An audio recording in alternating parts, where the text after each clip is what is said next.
ಭೀತಿ ತೊರೆಯುವ ನಾವು ಪರೀಕ್ಷೆ ಬರೆಯುವ ಪರೀಕ್ಷಾವಾಣಿಯ ನಾವು ನೋಡಿ ಕಲಿಯುವ ಖಾಲಿ ಜಾಗ ಭರ್ತಿ ಮಾಡಿ ಹೊಂದಿಸಿ ಬರೆದು ಲೆಕ್ಕ ಮಾಡಿ ಚಿತ್ರ ಬರೆದು ಭಾಗವ ಹೆಸರಿಸಿ ಎಲ್ಲ ಪ್ರಶ್ನೆಗೂ ಉತ್ತರಿಸಿ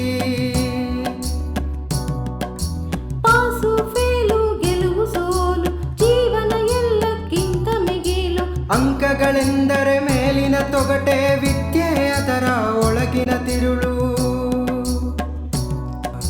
ಭೀತಿ ತೊರೆಯುವ ನಾವು ಪರೀಕ್ಷೆ ಬರೆಯುವ ಪರೀಕ್ಷಾವಾಣಿಯ ನಾವು ನೋಡಿ ಕಲಿಯುವ ಪರೀಕ್ಷಾವಾಣಿಯ ನಾವು ನೋಡಿ ಕಲಿಯುವ ಪರೀಕ್ಷಾವಾಣಿಯ ನಾವು ನೋಡಿ ಕಲಿಯುವ ಪರೀಕ್ಷಾವಾಣಿ.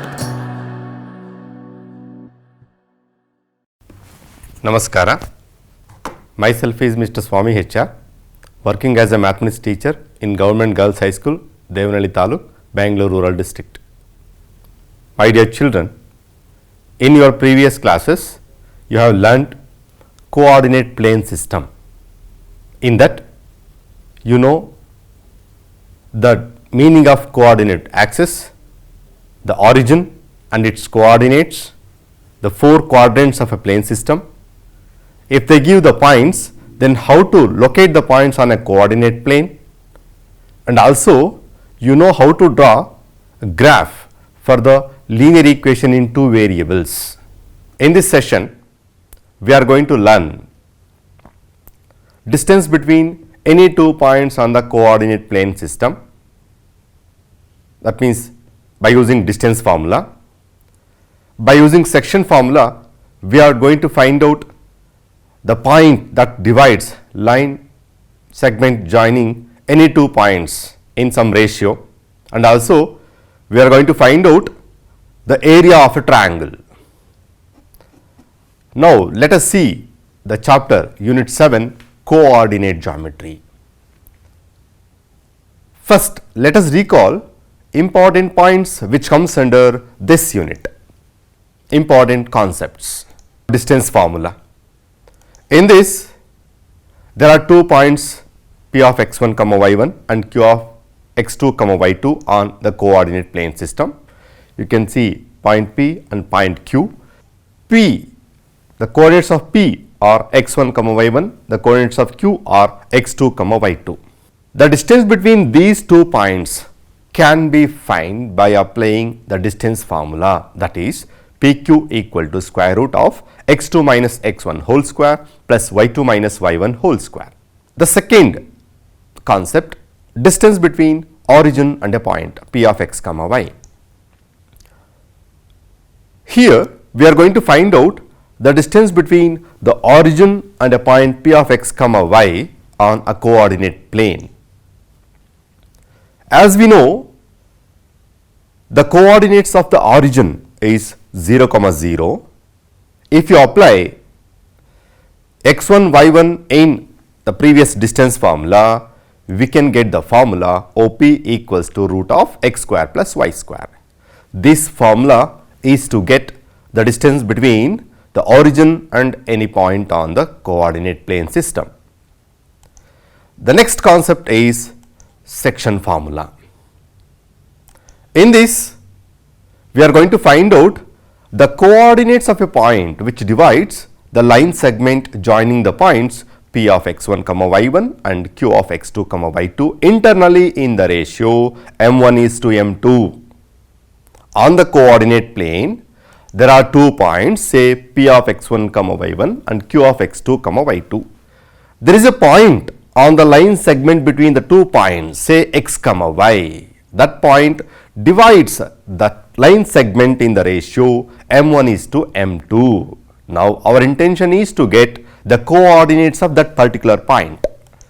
By using this formula x comma y, m1 x2 plus m2 x1 by m1 plus m2, m1 y2 plus m2 y1 by m1 plus m2, we can get the coordinates of the point. By using this same formula, we can deduce midpoint formula. That means in this we are going to find out the coordinates of the midpoint. Here there are 2 points, say P of x1 comma y1 and P of x2 comma y2. There is a point between the line segment joining the points P and Q. We are going to find out the coordinates of that point, midpoint. This can be found by taking the formula x comma y equal to x1 plus x2 by 2 comma y1 plus y2 by 2. Here the ratio of division is 1:1. By substituting m1 is to m2 as 1:1 in the previous section formula, we can deduce this form x comma y equal to x1 plus x2 by 2 and y1 plus y2 by 2. This is called midpoint formula. Finally, we can find out area of a triangle if 3 points are given on the coordinate plane system. By joining these 3 points, we can get a triangle. Here we have the 3 points, say a of x1 comma y1, b of x2 comma y2 and c of x3 comma y3. We are going to find out area of this triangle by applying the formula. Area of triangle equal to half into x1 y2 minus y3 plus x2 y3 minus y1 plus x3 y1 minus y2.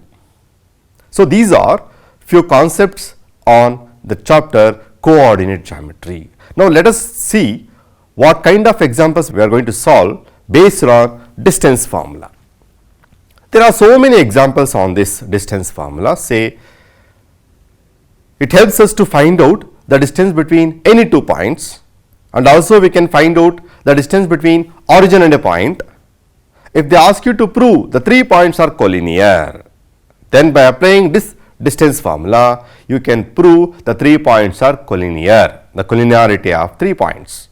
And also, if they ask you to prove given 3 points are the vertices of an equilateral triangle, by applying this distance formula, you can prove the 3 points are the vertices of an equilateral triangle by proving all the 3 sides are equal.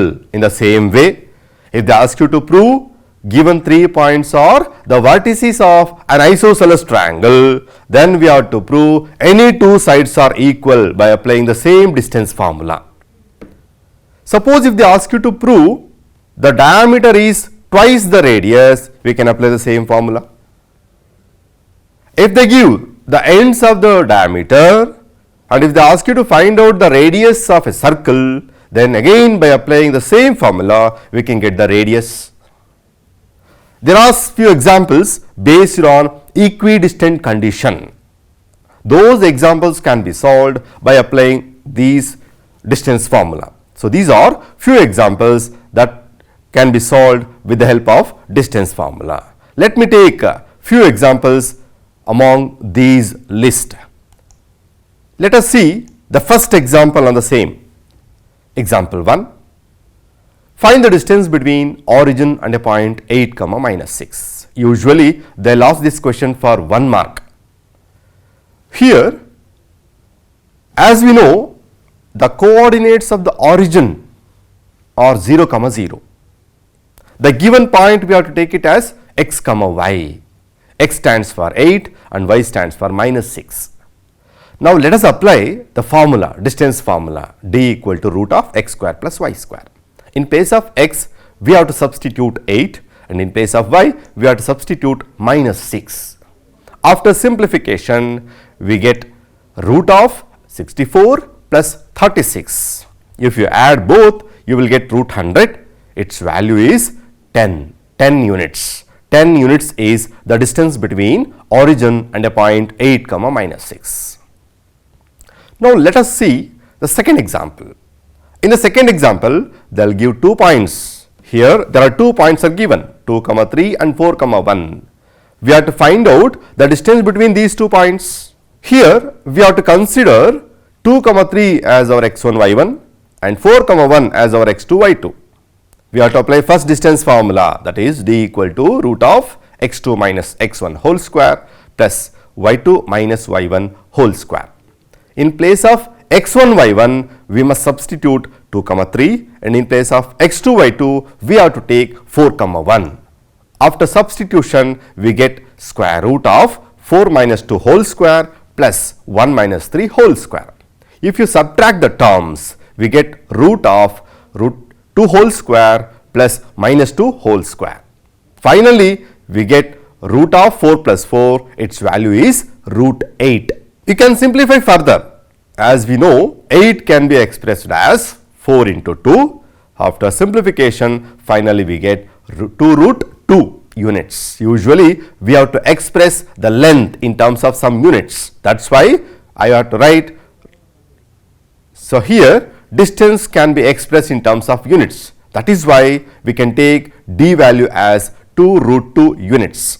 This is about the second example. In the next, let us see the third example. Here, in the third question, there is a condition, say equidistant. The words equidistant means equal distance. 2 points are equal distance from a point. The question is like this: find the point on y-axis which is equidistant from a of 6, 5 and b of minus 4, 3. As we know, any point on the y-axis always in the form of 0, y. If you look at the diagram, the point on y-axis we have taken as p of 0, y. There are 2 points a and b. Coordinates of a 6, 5 and the coordinates of b are minus 4, 3. The word equidistant stands for PA is equal to PB. Here there are 2 parts, PA in the left side and PB in the right side. Now we are going to apply distance formula. Let us apply distance formula. It says square root of x2 minus x1 whole square plus y2 minus y1 whole square. The other side the same formula. Here square root gets cancels. Finally, we get the formula like x2 minus x1 whole square plus y2 minus y1 whole square. The other side, right side, x2 minus x1 whole square plus y2 minus y1 whole square. Now, here we have to substitute the values x1 y1 and x2 y2. While finding the distance PA, we have to substitute the coordinates of P and A in the left side. While finding the length PB, we have to substitute the coordinates of P and B in the right side part. You have 6 minus 0 whole square in place of x2 minus x1 whole square plus 5 minus y whole square in place of y2 minus y1 whole square. In the right side part, we have minus 4 minus 0 whole square plus 3 minus y whole square. After simplification, we get 6 square is 36. 5 minus y whole square is in the form of a minus b whole square. If you expand a minus b whole square, we get 25 plus y square minus 10y. In the same way, minus 4 minus 0 is minus 4, minus 4 whole square is 16. Again, 3 minus y whole square can be taken by applying a minus b whole square formula. A square means 3 square, its value is 9, b square is y square, minus 2ab is minus 6y. After that, you can add 36 and 25, we get 61. Y square and y square cancels each other. Minus 6y you can transpose to left side, it becomes plus 6y. Again add 16 and 9, we get 25. After that, you will get minus 4y is equal to minus 36. Now divide minus 4 on both sides, we get y value as 9. This is the value of y. Now the point is 0, 9. 0, 9 is the point on y axis which is equidistant from the 2 points A and B. My dear children, there is one more example in the textbook in the same way, but there they have given x axis. Now we have solved by taking y axis. As we know, the point on y axis is always in the form of 0, y. Suppose if you take on x axis, what could be the coordinates of x axis? Certainly you are correct. The point on x-axis is x comma 0. The point on x-axis is always in the form of x comma 0. By taking point on x-axis, we have to solve the same kind of example which is there in the textbook. Next, let us see the example number 4. In the example number 4, we have find the relation between x and y such that the point x comma y is equidistant from the points 7 comma 1 and 3 comma 5. This example is also similar to the previous example. Only the difference is, in the previous question, the point lie on y axis, hence we have taken 0 comma y is the point. But here, instead of giving, they have given specifically, they have mentioned the point as x comma y, but the condition is same. Equidistant is given. Equidistant means the 2 points are equidistant from a common point x comma y. So, the diagram says A and B are the 2 points with coordinates 7 comma 1 as the coordinates of A and B coordinates are 3 comma 5. Now, there is a point, say P of x comma y, which is equidistant from those 2 points. According to the condition, we can take PA is equal to PB. Again, we have to apply the same formula, distance formula. PA is equal to PB. If you apply distance formula on both the parts, left side part as well as right side part. While finding the distance between P to A, we have to take the coordinates of P and A. I mean, you have to substitute the coordinates of P and A in the left side part. While getting the value of PB, we have to consider the coordinates of P and B in the right side part. After cancelling square root on both sides and after substituting the values, we can get the steps like x minus 7 whole square plus y minus 1 whole square equals to x minus 3 whole square plus y minus 5 whole square. Now, by applying a minus b whole square, we can get the step x square minus 14x plus 49. In the same way, y minus 1 whole square can be taken as y square minus 2y plus 1. The right side part, x minus 3 whole square can be taken as x square minus 6x plus 9. Y minus 5 whole square can be taken as y square minus 10y plus 25. You can cancel x square and x square on both sides, y square and y square on both sides. And again, transpose minus 6x to left side and also minus 10y to left side. We get minus 14x plus 6x minus 2y plus 10y equal to 9 plus 25. Here again you have transpose plus 49 plus 1 to right side. We get minus 49 minus 1. By simple simplification, by taking the difference between minus 14x plus 9, we get minus 8x. Minus 2y plus 10y can be taken as plus 8y. Right side part contains only numerical values. After simplification, we get minus 16. Now, divide minus 8 on both the parts. We get finally x minus y is equal to 2. This is the required relationship in the given example. In the next, let us see how to solve examples on section formula. Here, we have discussed how to find out the coordinates of the midpoint of line segment joining any 2 points. Also, how to calculate the coordinates of a point which divides the line segment joining any 2 points internally in the ratio m1 is to m2. Suppose if they give the ends of a diameter and you are asked to find out, I mean the center of a circle, again by applying section formula you can get the center. And also there are examples wherein we are going to find out the ratio, and also there are few examples wherein we are going to find out the fourth vertex of a parallelogram. These are few examples on the concept. Let us discuss the first example on the same concept. Example number 5. find the coordinates of the midpoint of line segment joining the points 4, 1 and 2, 7. Here we have to find out the midpoints of the line segment joining the given 2 points. As usual, we have to consider x1, y1 as 4, 1, x2, y2 2, 7. Apply midpoint formula. It says p of x, y equal to x1 plus x2 by 2, y1 plus y2 by 2.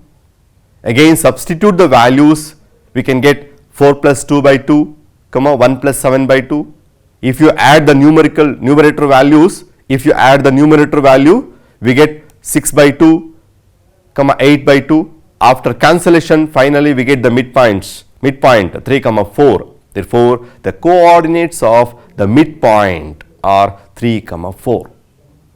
Usually, they will ask this question either for 1 mark or for 2 mark. It's an important question. These kind of examples are important for the examination point of view. The next, here is a question. Say, find the coordinates of the point which divides the line segment joining the points 4, -3 and 8, 5 in the ratio 3:1 internally. Here it is given 2 points. We are going to find out the coordinates of a point which divides the line segment in the ratio 3:1. Again, we have to consider the given points as x1, y1, x2, y2. The ratio is 3:1. m1 is to m2 is equal to 3:1. Apply section formula. Here x value equal to m1 x2 plus m2 x1 by m1 plus m2. In place of m1 and m2, we have to take 3 and 1. In place of x1 and x2, we have to take 4 and 8. After substitution, we get 3 into 8 plus 1 into 4 by 3 plus 1. 8 3s are 24, 4 1s are 4. After addition, 24 plus 4, it becomes 28. If you divide 28 by 4, finally we get x value as 7. This is x coordinate. In the same way, we can get y coordinate by applying y formula. Y formula says y equal to m1 y2 plus m2 y1 by m1 plus m2. As usual, in place of m1 and m2, we have to take 3 and 1. Substitute y2 and y1 value in the places. Finally, we get 3 into 5 plus 1 into minus 3 divided by 3 plus 1. After simplification, we get 15 minus 3 by 4. Take a difference, we get 12 by 4. After cancellation, we get the y value as 3.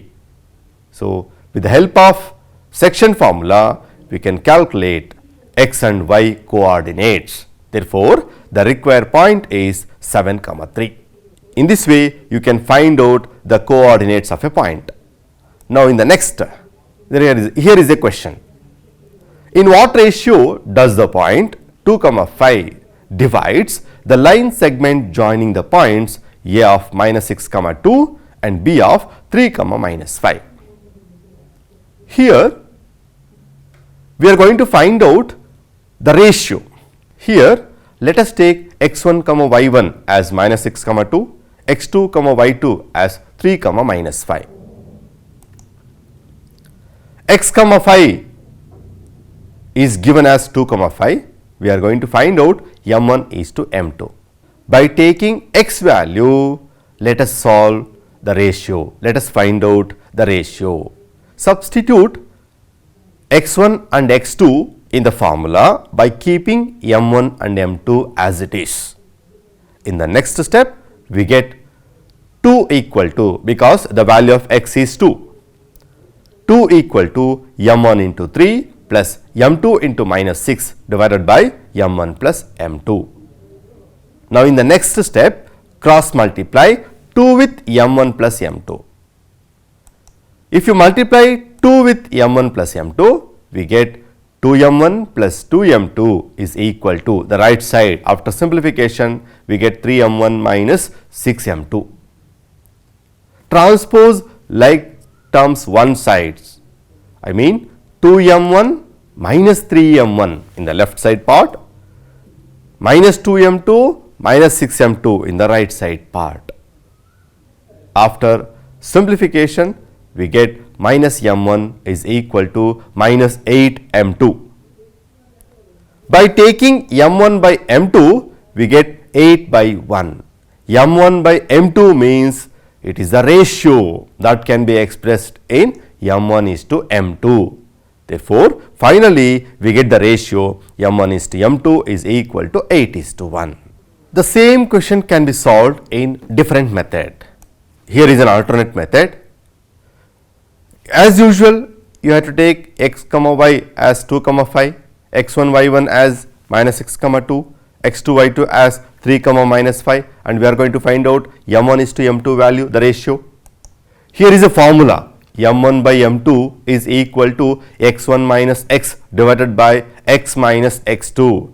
Directly by substituting x, x1, x2, you can get the ratio. Substitute these values, we get m1 by m2 equal to minus 6 minus 2 divided by 2 minus 3.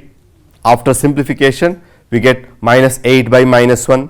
After cancellation, we get 8 by 1. Directly you can get the ratio m1 is to m2 as 8 is to 1.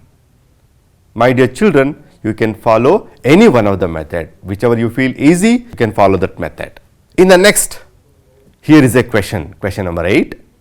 Find the coordinates of the points of trisection, that means points dividing in 3 equal parts of the line segment joining the points a of 2 comma minus 2 and b of minus 7 comma 4.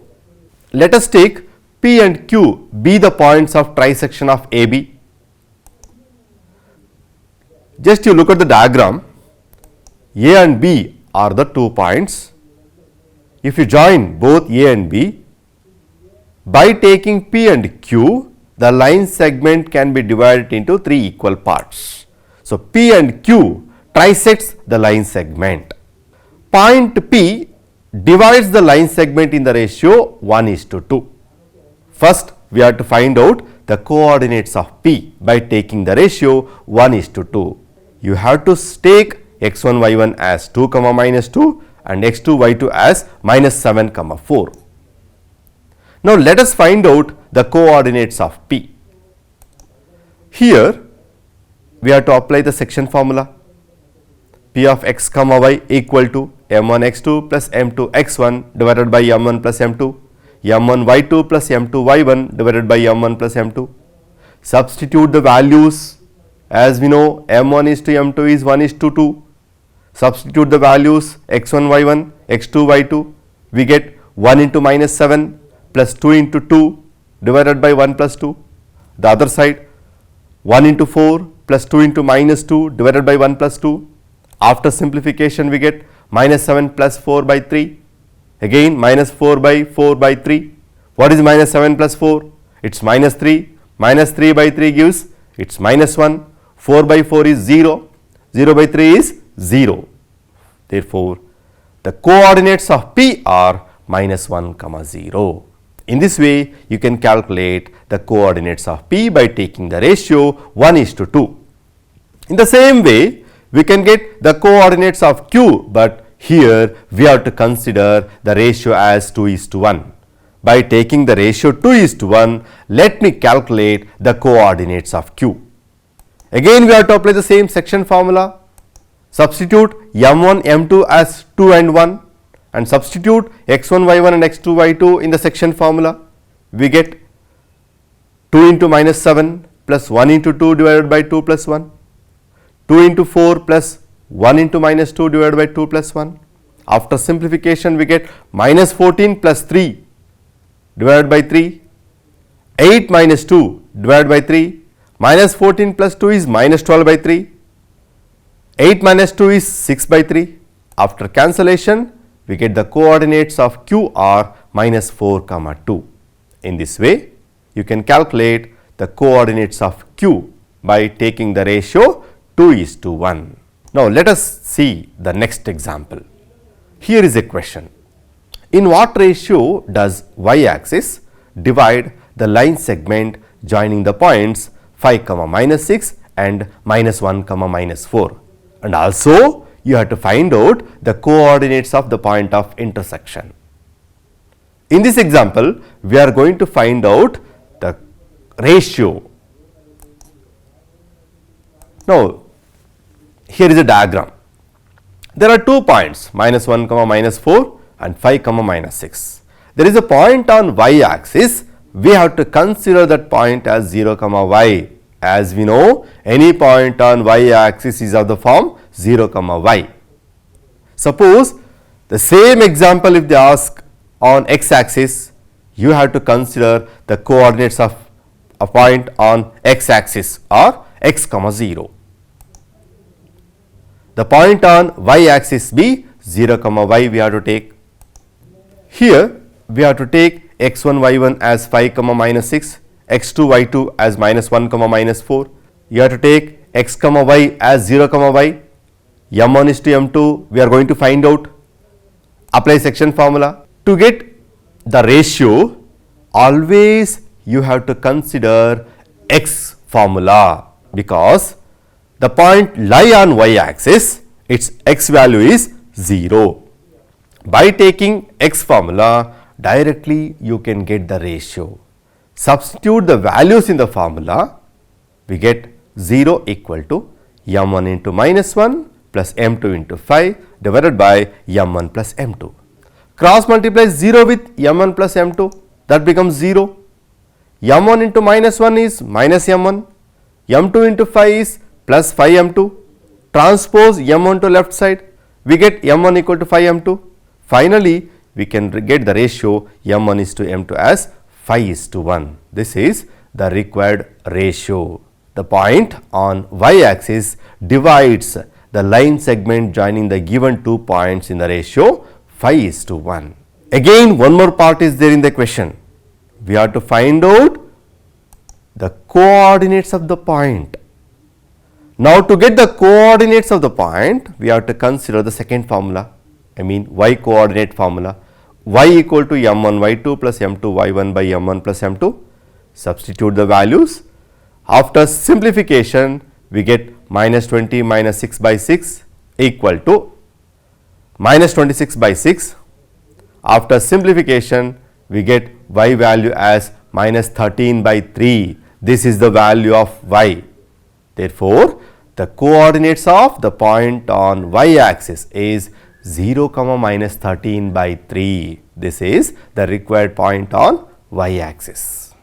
Now, let us discuss examples on area of triangle. If you look at the diagram, the 3 points are given on a coordinate plane. By joining these 3 points, we get a triangle. Now, in this concept, we are going to find out area of the given triangle, and also you can prove the 3 points are collinear. Suppose if they ask you to prove 3 points are collinear, you can apply the same formula. And also one more example. They will give 3 points A, B, C. By joining the midpoints of the sides of the given triangle, you can get the triangle, one more triangle. If they ask you to find out area of the triangle formed by joining the midpoints, you have to follow the same steps, you have to apply the same formula. These are few examples on area of triangle. Now, let us see the first question.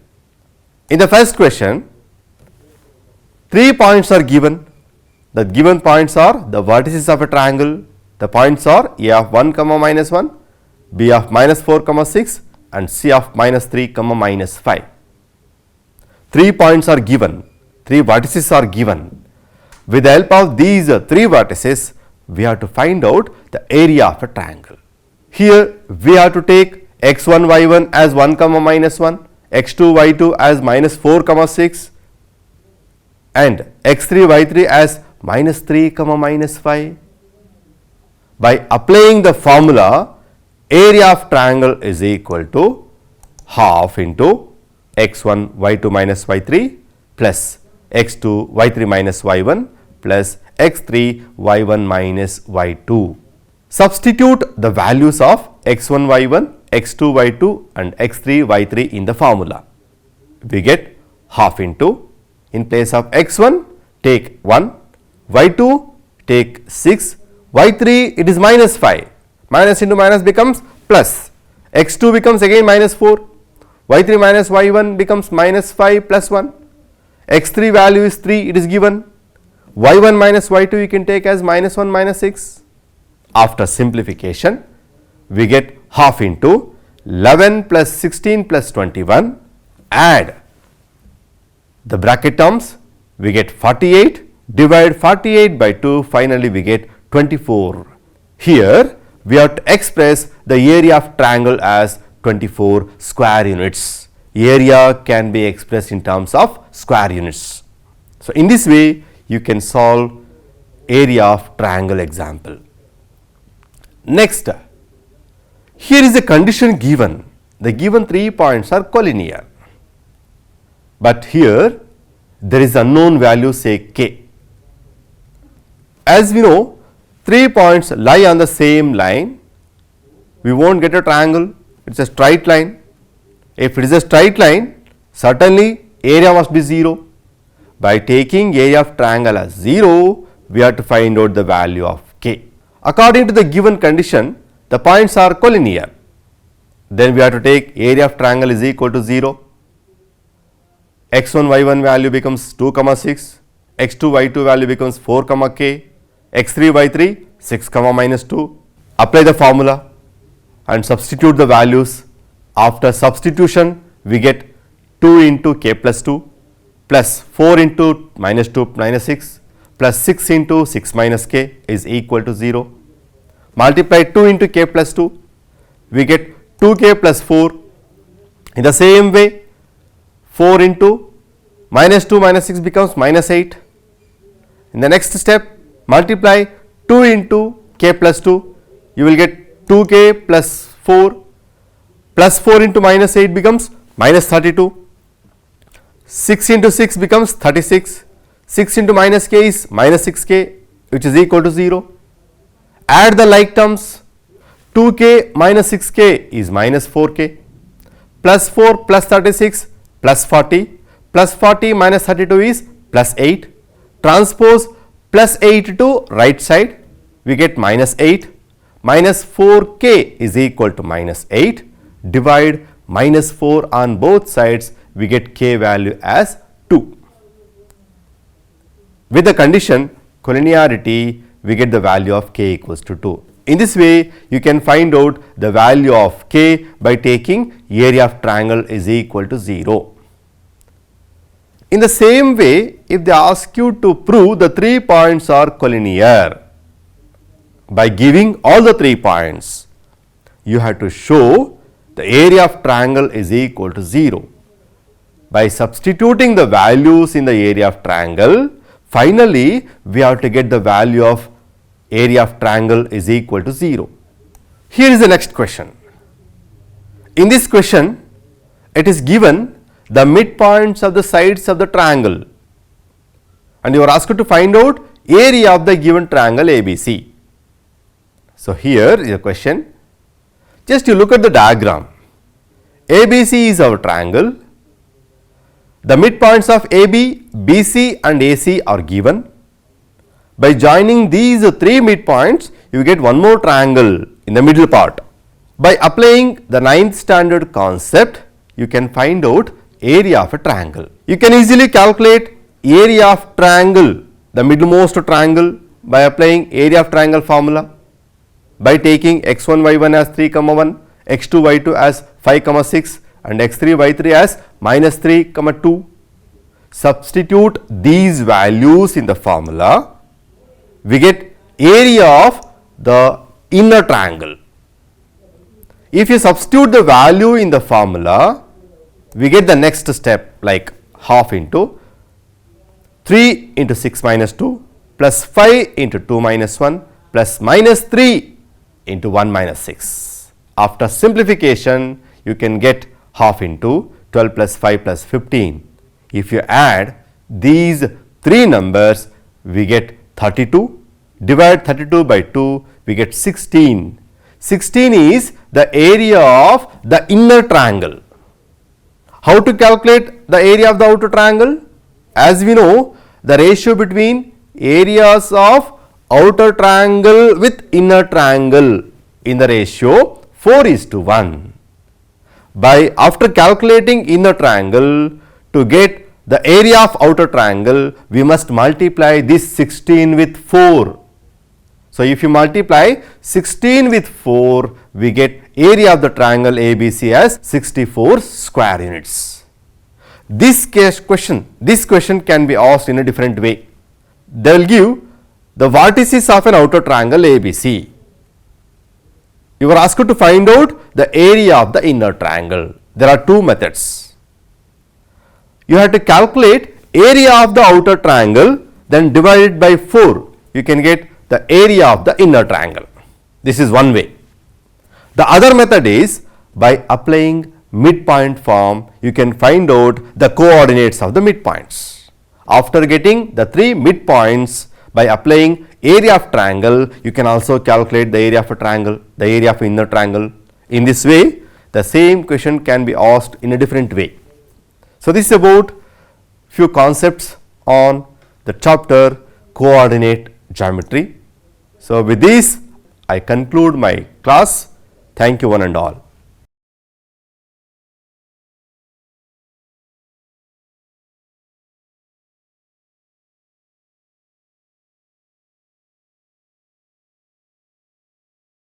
Hello children, hope all of you are revising well.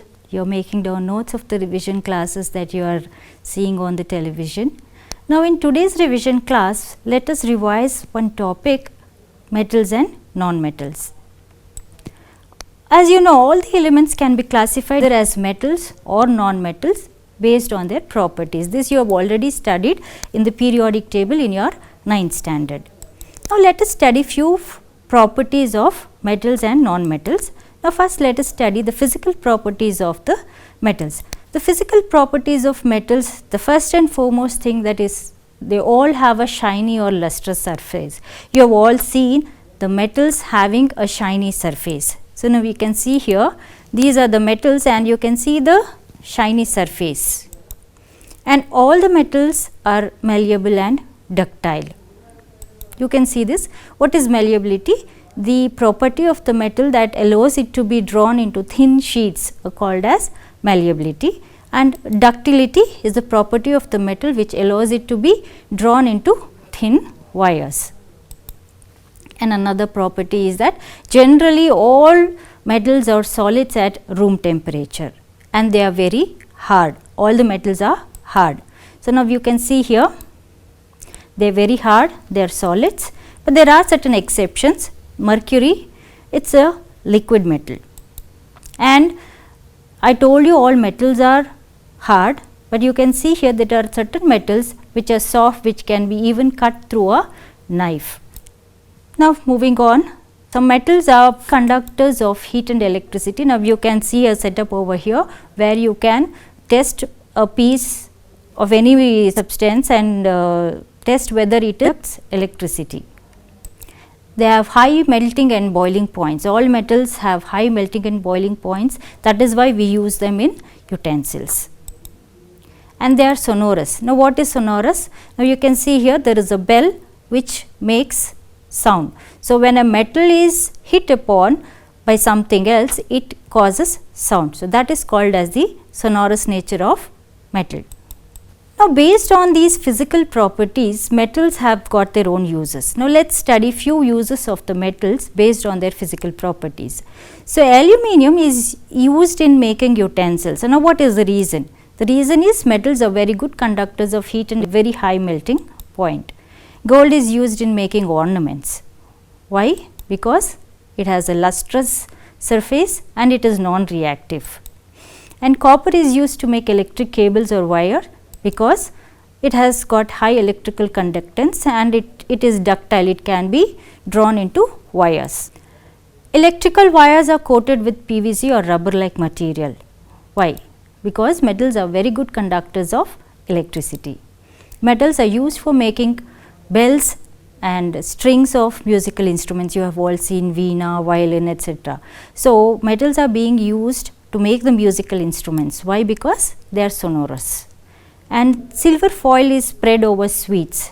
You have eaten sweets and you have some silver foil over the sweets. And why is that? Because of the malleability. It can be drawn into such thin sheets that you can spread it over sweet also. You can see that small thin layer of silver over the sweets. Now, let us study some physical properties of non-metals. So, they do not have a shiny or lustrous surface, but there are certain exceptions, like the iodine. You can see here it has got a shiny surface, but generally non-metals do not have a lustrous surface. It is generally present in solid, liquid or gaseous state. Not only in solid, some occur in liquid and some also occur in gaseous state. So, this is sulfur, this is carbon charcoal, and this is bromine. It is a liquid non-metal, and they are generally brittle. That means, when you apply the slightest of pressure, it breaks down. So, you have seen graphite. In the pencils you use, what you call is as the lead is nothing but the graphite, and you know how it breaks. It is very brittle. But the strongest, the hardest of the substances is again diamond, which is a non-metal. It is another allotrope of carbon, but it is the hardest substance.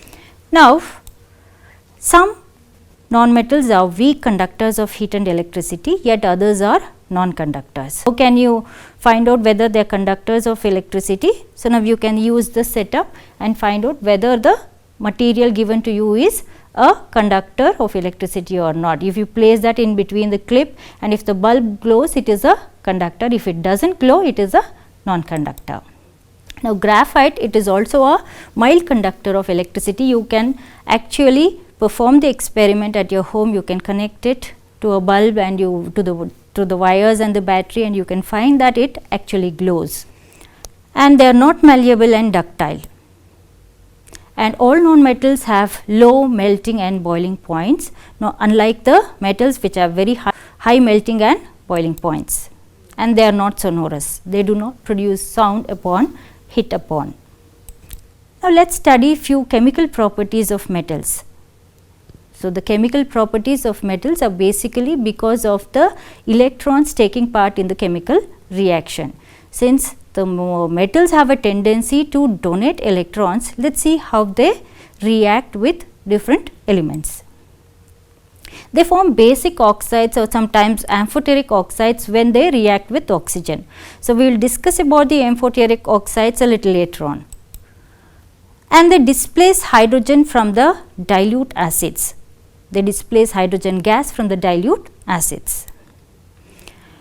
And they form ionic compounds when they react with the non-metals. When the metals react with non-metals, generally ionic compounds are produced. And let us see some chemical properties of non-metals.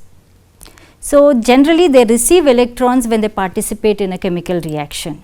So, they form acidic oxides when they react with oxygen, and they form ionic compounds when they react with metals, and when they react with other non-metals they form covalent compounds. Let us see how the metals react with oxygen. So, whenever a metal reacts with oxygen, it forms a metal oxide. So, now magnesium, copper, aluminum, they react with oxygen to form their respective oxides. Magnesium reacts with oxygen to form magnesium oxide, copper reacts with oxygen to form copper oxide. Similarly, aluminum reacts with oxygen to form aluminum oxide. So, now you can see a video here which shows magnesium reacting with oxygen. So, now you can see here magnesium is burning in oxygen. Now, copper and oxygen, when they react, it forms copper oxide. That means, when copper burns in oxygen, you get copper oxide, and this oxide is black in color, because some questions may be asked based on the colors of the oxides. So, you can see here copper oxide is black in color. Now, similarly, aluminum, when it reacts with oxygen, it forms aluminum oxide, which is white in color. You can see the white color.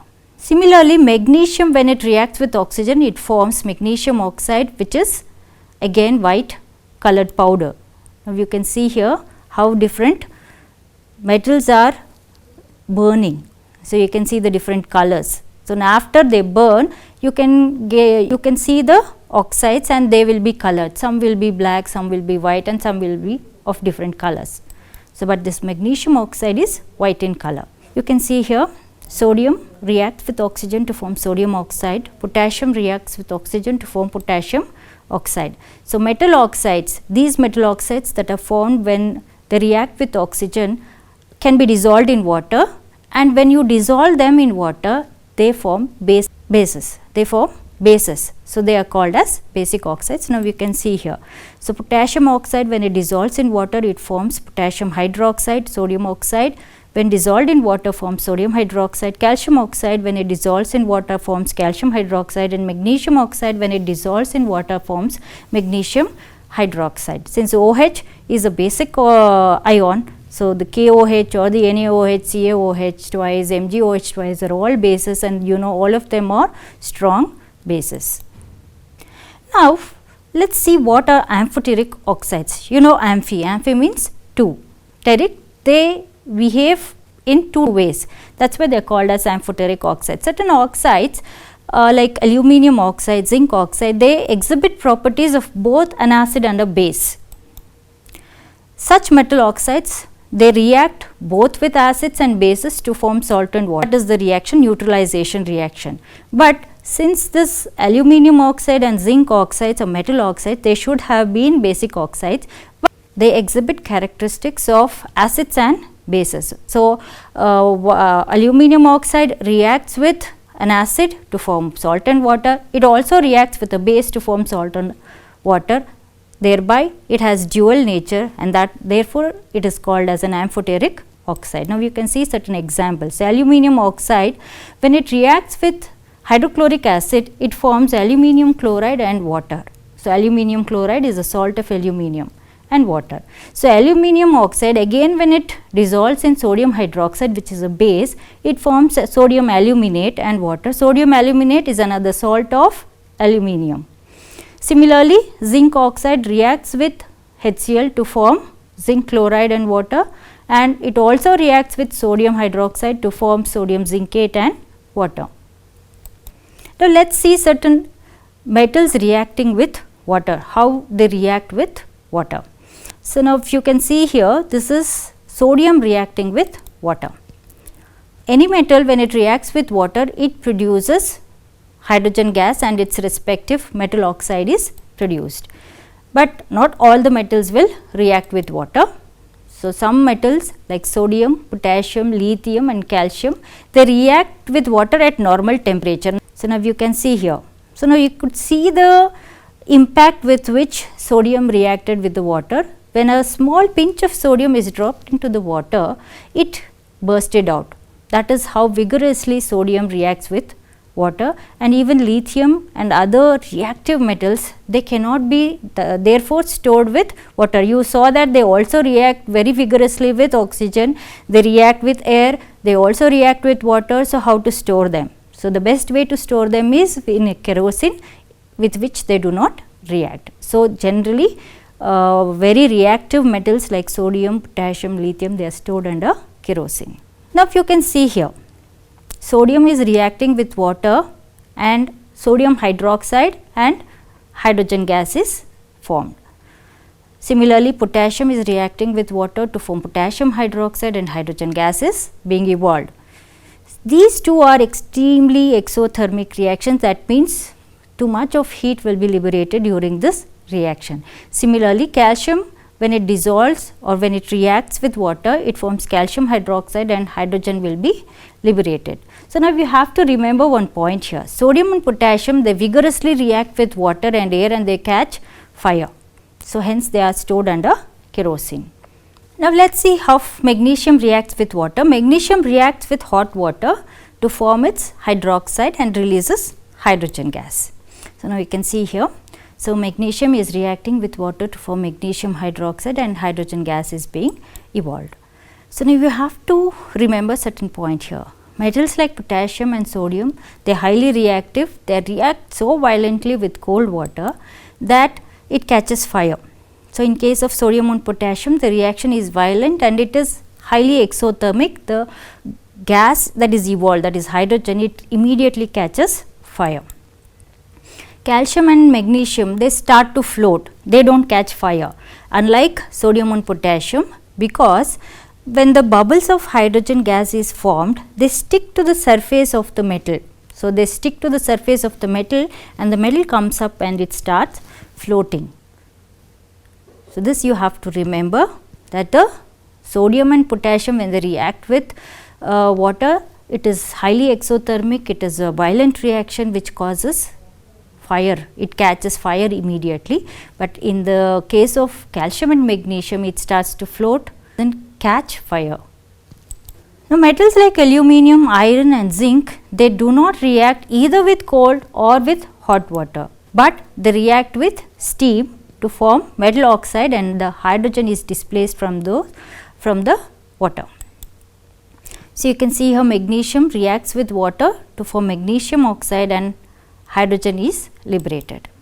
Similarly, aluminum, when it reacts with water, it forms aluminum oxide and hydrogen is liberated, it is displaced, and iron, when it reacts with water, it forms iron oxide and hydrogen is liberated. But remember that all these metals react with steam, water in the form of steam, and these metals have to be heated for the reaction to take place, and even zinc. So, now this is a diagram that you need to practice. Now, you can see here in the diagram, you show the reaction of a metal with steam. So, now the glass wool which is soaked in water is being heated to produce the steam, and even the metal also is being heated. So, when the steam passes on the red hot metal, you find the displacement of hydrogen and you can see the collection of hydrogen in this test tube. Now, let us see how the metals react with dilute acids. You can see that the metals react with dilute acids and they form the respective salts and the hydrogen gas is liberated. So, any metal reacting with a dilute acid forms the respective metal oxide and hydrogen gas is liberated. You can see the reaction of hydrochloric acid on magnesium here. It reacts very fast. Not all the metals react with acids, dilute acids in the same fashion. Some react very rigorously and some react very slowly. Metals like magnesium, aluminum, zinc and iron react with dilute hydrochloric acid and form their respective metal chlorides, and in the process hydrogen gas is liberated. You can see magnesium reacting with hydrochloric acid to form magnesium chloride and hydrogen is liberated. Aluminum liberates aluminum chloride, zinc forms zinc chloride, iron forms iron chloride, ferric and ferrous chloride. Now, magnesium and manganese, they react with dilute nitric acid. So, now let us see how they react with dilute nitric acid. So, magnesium reacts with very dilute nitric acid to form magnesium nitrate and hydrogen gas is evolved. Similarly, manganese also reacts with moderately dilute nitric acid to form manganese nitrate and hydrogen gas is evolved. Now, you have to remember that most metals upon reacting with dilute nitric acid do not liberate hydrogen gas. That is because nitric acid is a very strong oxidizing agent and the hydrogen gets oxidized into water in the process. So, you do not see the liberation of hydrogen. So, you can see the liberation of hydrogen with manganese and magnesium. Now, let us see how the reactivity of the metals can be decided by their reaction with dilute acid. See, whenever there is a reaction of a metal in an acid, you can see the reaction by the bubbles formed. You can see the bubbles formed. By the nature of the bubbles formed, we can say whether they are reactive or not reactive. If the bubbles formed are immediate and more in number, they are very highly reactive metals. Now, you can see here potassium, sodium, calcium, magnesium and aluminum. Potassium is highly reactive, sodium is less reactive than potassium, then you have calcium which is less reactive than sodium, magnesium is less reactive than calcium and aluminum is less reactive than magnesium. So, it is in increasing order of their reactivity. The liberation of hydrogen gas bubbles, if it is moderate, they are moderately reactive metals like the zinc, iron and the lead. If the bubbles are liberated very slowly, or if no bubbles are liberated at all, they are the least reactive metals: copper, mercury, silver and gold. So, these are less reactive metals. Let us see how the metals react with the metallic solutions. So, reactive metals can displace less reactive metals from their compounds or solutions or in the molten form. For example, if iron is placed in copper sulphate solution, iron replaces copper or displaces copper from the copper sulphate solution, because iron is more reactive than the copper. So, it can take away the copper from the copper sulphate solution. So, copper sulphate, iron, you get ferrous sulphate and copper is displaced. Now, you can see here. So, you have added an iron nail into copper sulphate solution which was blue in color. Now, after some time you can see that it has turned to green. That is because the iron has displaced the copper from the copper sulphate solution and it has changed its color. So, you can see a deposit of copper on the iron nail. So, that is how it has displaced, because iron is more reactive than copper. Now, to understand the reactivity of the metals, you have to understand the reactivity series of the metals. So, metals which are less reactive can be displaced by the reactive metals. So, if you understand this reactivity series, which is very important, because in exam certain questions will be posed giving a solution of one metal and a metal. So, if that metal is put, so which metal displaces? So, you have to understand the reactivity series in the beginning. So, if you understand, the most reactive starts from the potassium, sodium, calcium, magnesium, aluminum, zinc, iron, lead, copper, mercury, silver and gold. So, the gold is less reactive. So, potassium is the most reactive metal. So, thereby you have to understand which metal can replace which metal. So, now we have to learn about one simple aspect called as aqua regia. So, in Latin it is called as royal water. It is a freshly prepared mixture of concentrated hydrochloric acid and concentrated nitric acid in the ratio of 3:1.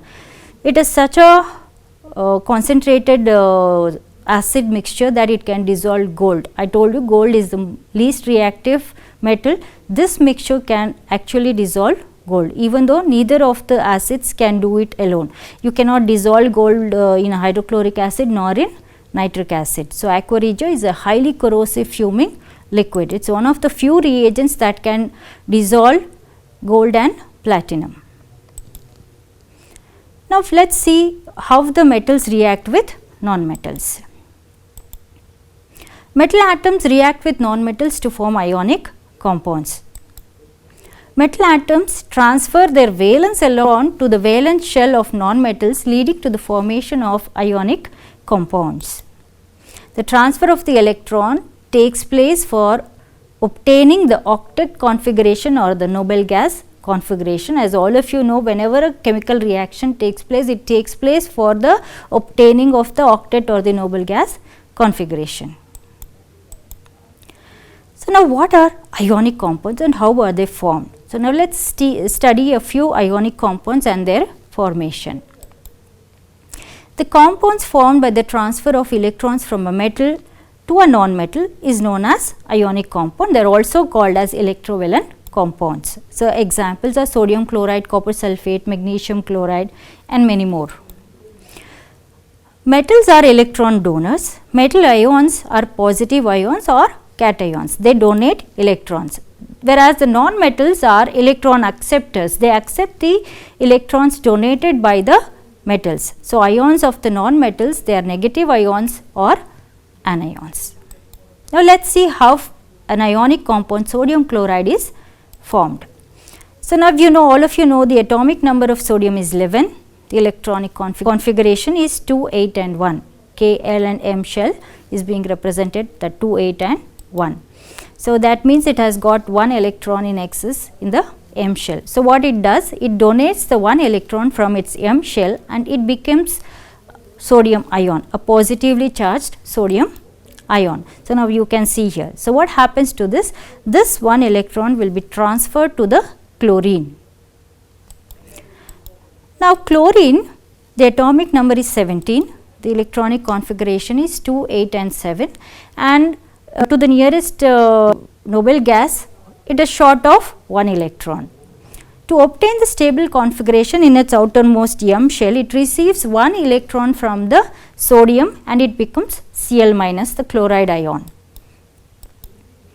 So, now you can see here sodium is donating 1 electron and it is becoming sodium cation, and chlorine is accepting the same electron donated by the sodium to become chloride Cl minus anion. So, now you can see there is a formation of a bond between the sodium and chlorine by the donation and receiving of the electron. So, this is called a ionic bond. The bond formed between the sodium and chlorine with the donation and the acceptance of the electron is called as the ionic bond. So, this compound formed by the ionic bond is called as the ionic compound. Now, let us see another ionic compound, magnesium chloride. So, now here the atomic number of magnesium is 12, the electronic configuration is 2, 8 and 2. So, in the M shell it has got 2 electrons. So, now what happens? This donates 2 electrons in the M shell and becomes Mg2 plus. So, it becomes a cation. So, now the atomic number of chlorine is 17 and 287 is its electronic configuration. In the M shell it has got 1 short for the noble gas configuration. Now, what happens? It requires only 1 electron, but magnesium is donating 2 electrons. So, what happens? 2 chlorine atoms receive 1 electron each from the magnesium to form a stable electronic configuration. So, this is how it happens.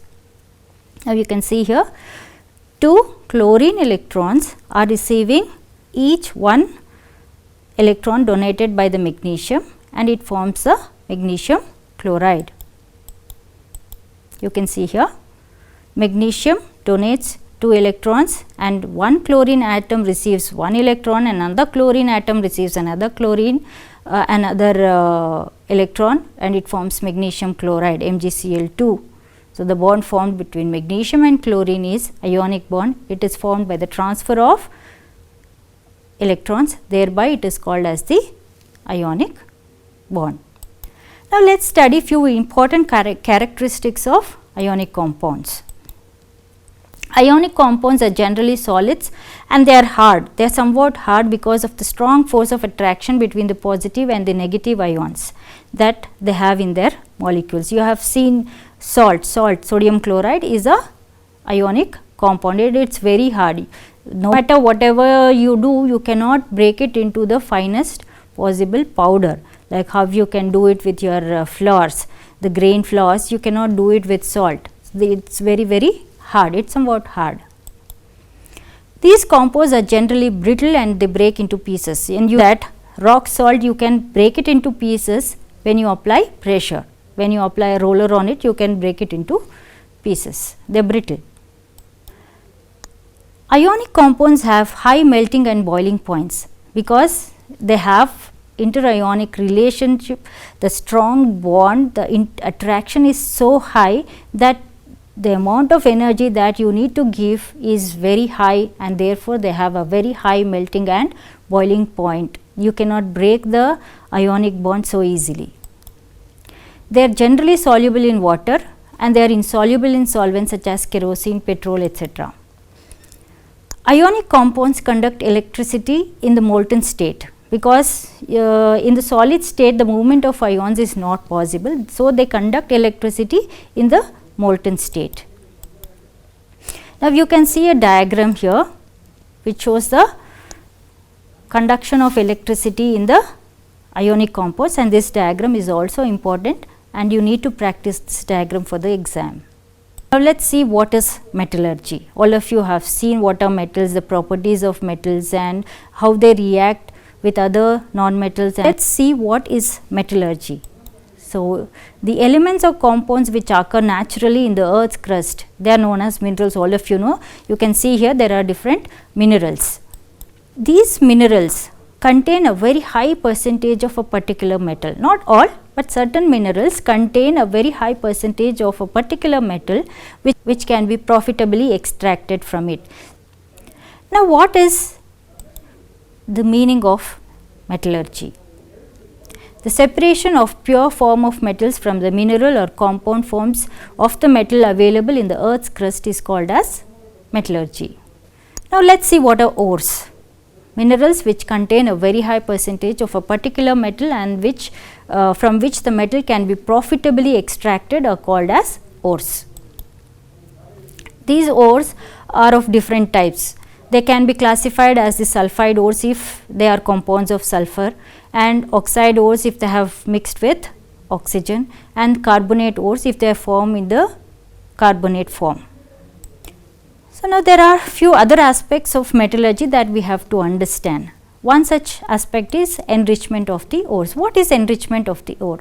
Now, all of you know that the ores are got from the earth's crust. So, when you get it from the earth's crust, there is all possibilities that it has impurities. So, the processes that you apply to remove the impurities, so and to increase the amount of metal in the ore is called as enrichment of the ore. The impurities may be in different ways.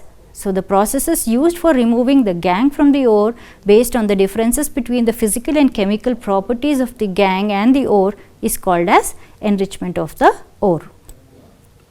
Now, let us see what is roasting. See, roasting is heating the powdered ore in excess of air and heat. So, when you subject the powdered ore to heating in air and heat in excess, it is called as roasting. Calcination is heating powdered ore in limited air and excess of heat. And reduction is removing oxygen from the products obtained by roasting or calcination. Now, let us see how the sulphide ores can be enriched and the extraction of metals from the sulphide ores.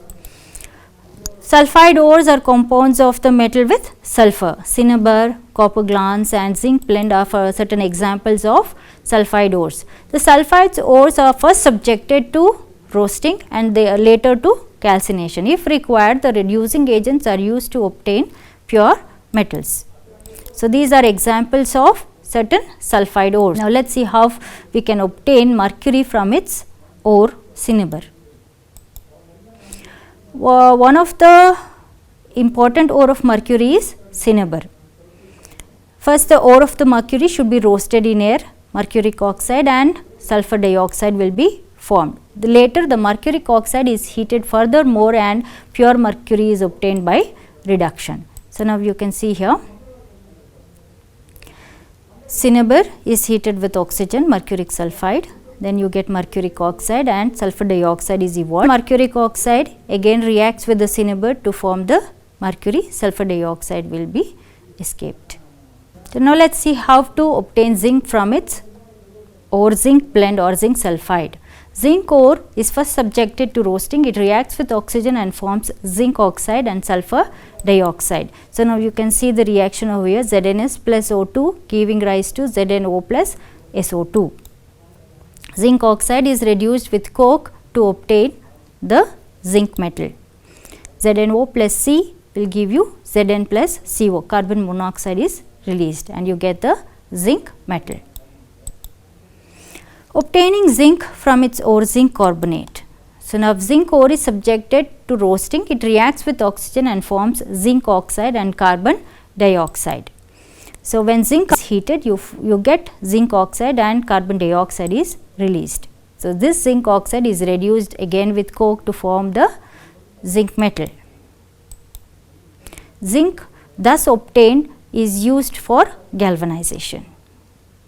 Now, children, you have to make note that all the reactions are very important and balancing the equations are equally important. So, whenever you learn a reaction, make sure that you learn the balanced equation or you know how to balance a reaction. What is a thermit process? So, it is obtaining mixture of aluminium and iron oxide in the molten state at high temperature. So, this process is called as thermit process. Now let's see when iron oxide and aluminium are heated together, you get iron and aluminium oxide and lot of heat is generated. So this process is called as the Thermit process. It's a mixture. So where do we use this? So this is used, this process is used to join the railway tracks or cracked machinery parts. If the machinery part is cracked or if the railway track is cracked, you use this process to join them. So you can see here in the picture, the railway tracks are being joined by the Thermit process. Now let's see how to obtain pure copper. Copper is a metal which we use for various purposes. So now how do we get pure copper? Copper is obtained in the pure form by electrolytic refining. So this is the diagram which again you need to practice for the exam. When electricity is passed through the electrolyte, the pure metal ion gets deposited on the cathode and the impurities, they settle down below the anode in the solution as the anode impurities. So whatever you get on the cathode is the pure metal, and this is ultra pure copper that you obtain by the electrolytic refining. Now we have to understand another concept, corrosion of metals. All of you have seen metals, if they are left open in the air or in the contact of water, they start to appear like somewhat they have rusted. So that is called as corrosion. Now what is corrosion? The loss of the luster on the surface of the metals by the action of acids, humidity, oxygen in the air, sulfur particles in the air is called as corrosion. Few examples. So you have seen silver articles, you might have worn a silver anklet or a silver chain. So after some time, or if you have left it unattended, you can see that it has become black.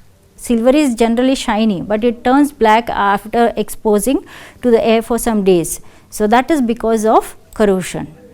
And copper, it turns black or green after it reacts with air. And even iron, which rusts, is another example for corrosion. So you can see the examples for corrosion over here, the silver getting black in color, the copper turning green, and the iron getting rusted. Now how do you prevent the corrosion? So there are various ways and means to prevent the corrosion of metals to make it useful to us for a longer time. So one such way is painting. All of you know we paint iron gates or the iron windows, everything, etc. Why? Because to avoid the corrosion. So smearing oil or grease. So all of you have seen for the shutters you apply grease and oil so that you can just avoid the corrosion of the metals. And galvanization and chromium coating, anodizing or converting the metal into alloys. These are all the possible ways of preventing corrosion in metals. So this is painting, and the other one is chromium coating. So the iron will be coated into chromium. So you have seen the parts of the automobiles like your bikes or your cycles, they are actually not steel, they appear like steel, they are iron coated with chromium, and you can see the anodized sheet over here. And now another concept, alloys. Now what are alloys? Alloys is a homogeneous mixture of two or more metals or metals and non-metals. It's a homogeneous mixture, and this is called as an alloy.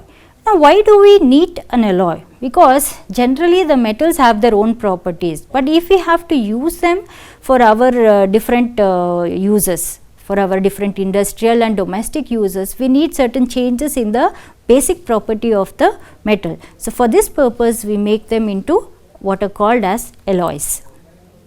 So now what are the advantages? So you can obtain desired characteristics. So you can tailor them according to your needs. So and you can avoid corrosion, and it can be made hard. Alloys of mercury are called as amalgam. You know mercury is a liquid metal, and whenever you mix another metal with it, you get a alloy, and that alloy is called as amalgam. Brass you have seen, it's a alloy of copper and zinc, bronze, copper and tin. These are the alloys of copper. Solder, all of you have seen soldering, an alloy of lead and tin is solder. So, it has a low melting point and it is used for welding electrical wires together. So, now if you have seen an electrician working, so he uses a solder to join two wires. So, these are different. So, this is soldering and this is bronze and this is brass. Hope all of you could get certain points revised in this chapter, and keep revising, keep practicing more and more questions, and I hope all of you will do well for your exams. All the best, do well. Thank you.